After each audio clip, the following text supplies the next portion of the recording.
it's time to start making the sauerkraut. My cabbages have been picked for a month now, I guess. They've been stored in the basement. They're still quite fresh, so I'm sure they'll make good sauerkraut. But the first thing I had to do was empty out my 2 picklemeister jars, which were full of pickled vegetables, and put them in the crock. I'll put the crock in the fridge. These have to be kept refrigerated.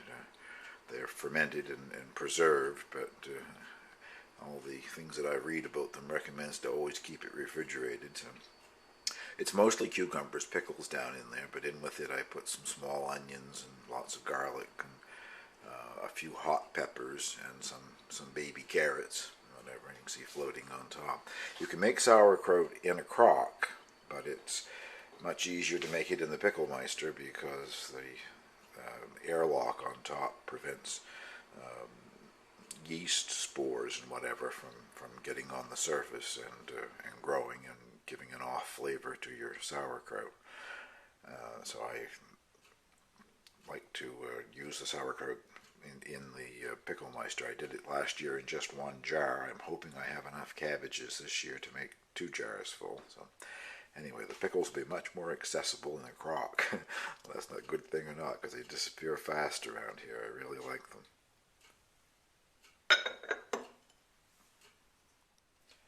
Well, that's all the outside leaves and whatever discarded.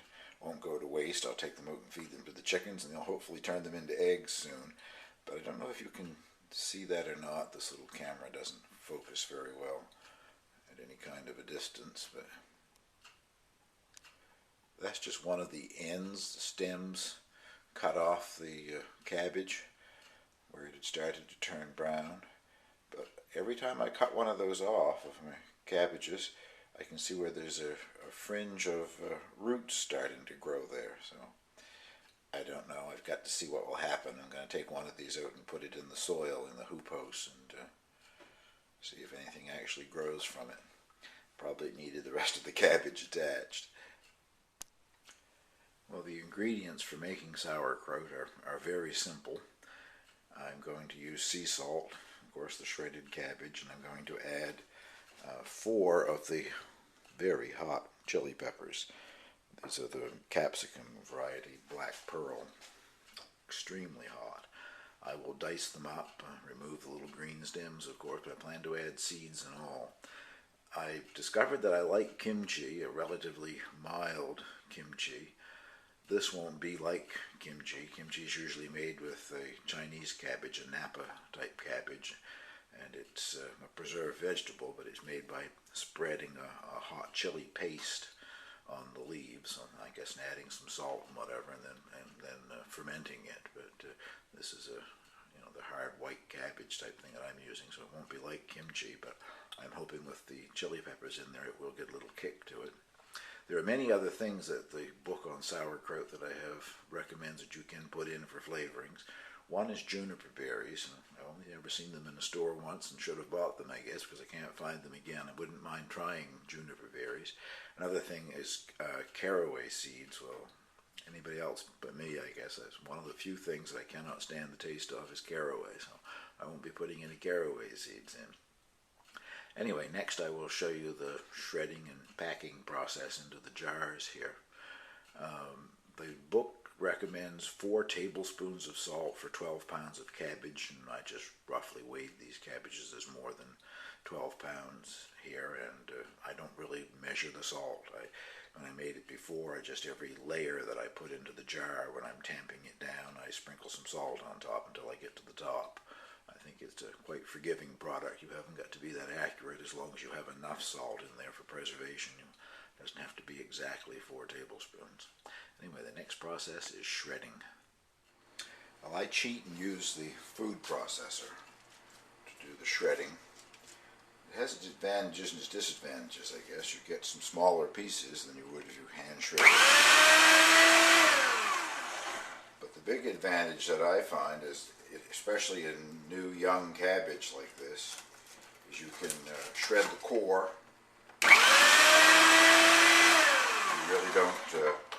You really don't lose anything. This it isn't very tough. The core in a young cabbage. So.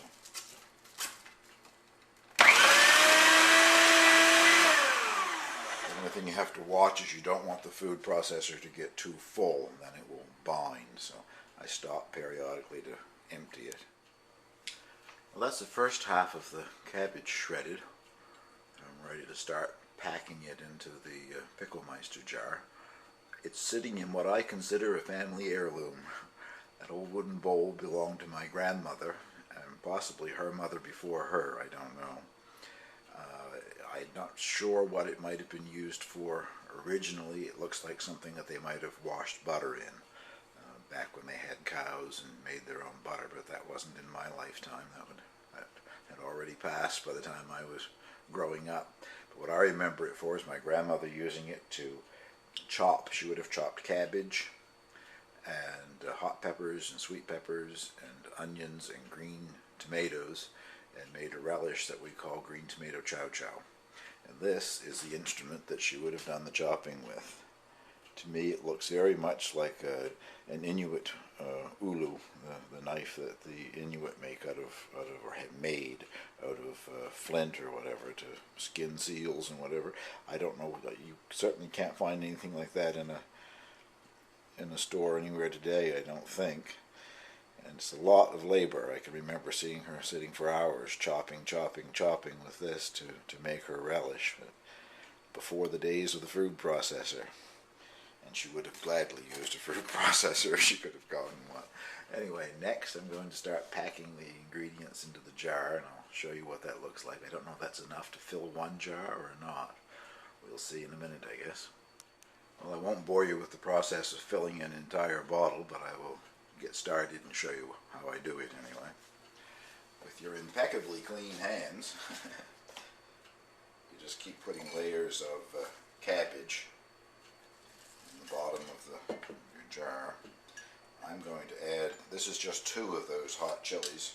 I'm thinking I have enough cabbage to do both jars, so I'm going to put 2 chilies in each jar, a little bit in there. And then with each layer, just a pinch of sea salt on top.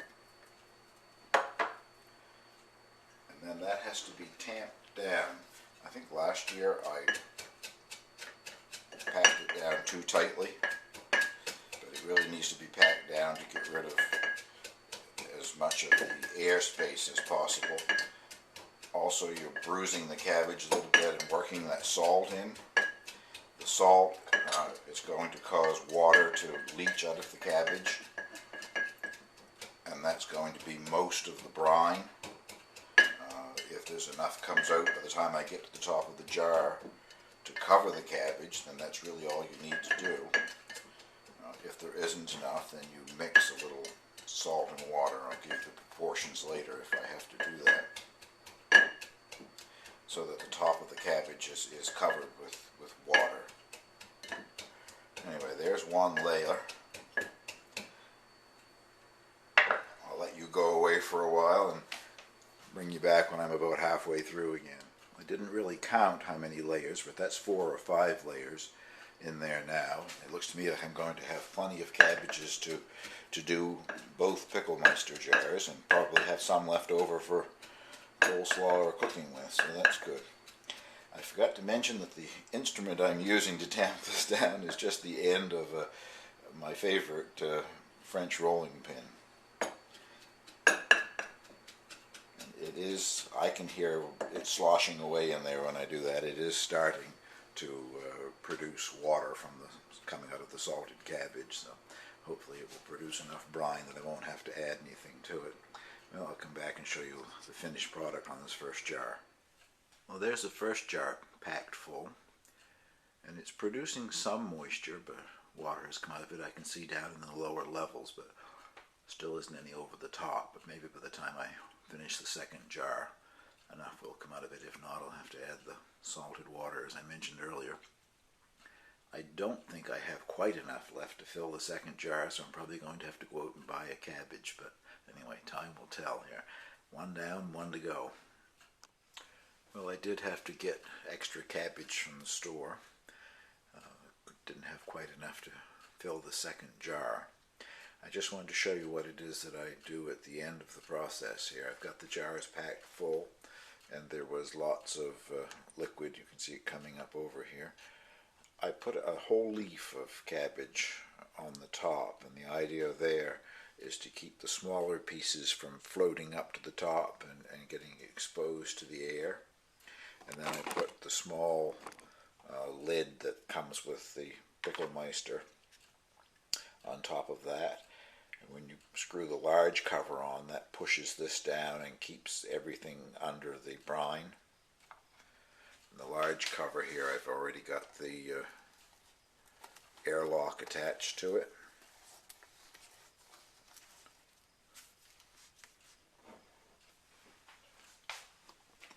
That finishes the hard part of the process, I guess. Here's the other one over here. The instructions are to keep it at room temperature, anywhere from high 60s to mid 70s Fahrenheit, standard room temperature anyway, for 2 or 3 days until fermentation gets going good. And you can, with my remembrance from last year of sauerkraut, there's no doubt about it, when you've got fermentation going, there's a lot of gas escaping. So once it's fermenting really well, you then put it in a cooler place. I put mine down in the basement where it's quite cool, there's no heat on down there, and leave it for another 3 or 4 weeks to ferment. And after that, you can take the airlocks off and put the solid covers on and refrigerate it. And after it's been refrigerated for a week or two, then the flavor is just about as good as it's going to get, so then it's ready to eat. The only other thing that I will do to these is, right now they're just sitting on the cutting board, but I will put them both inside of casseroles because the gases escaping also expel some of the brine, and so you need something under them to catch the brine that might come out through the airlock at the top. Anyway, I hope you enjoyed watching this, and that you'll give it a try for yourself if you haven't made sauerkraut before. There's nothing quite like homemade sauerkraut. So much better than the canned or bottled varieties that you buy in stores. The pasteurization bottling process makes the sauerkraut much softer, also kills a lot of the beneficial probiotics and whatever that you get from fermentation. So I much prefer the homemade variety. Thank you for watching.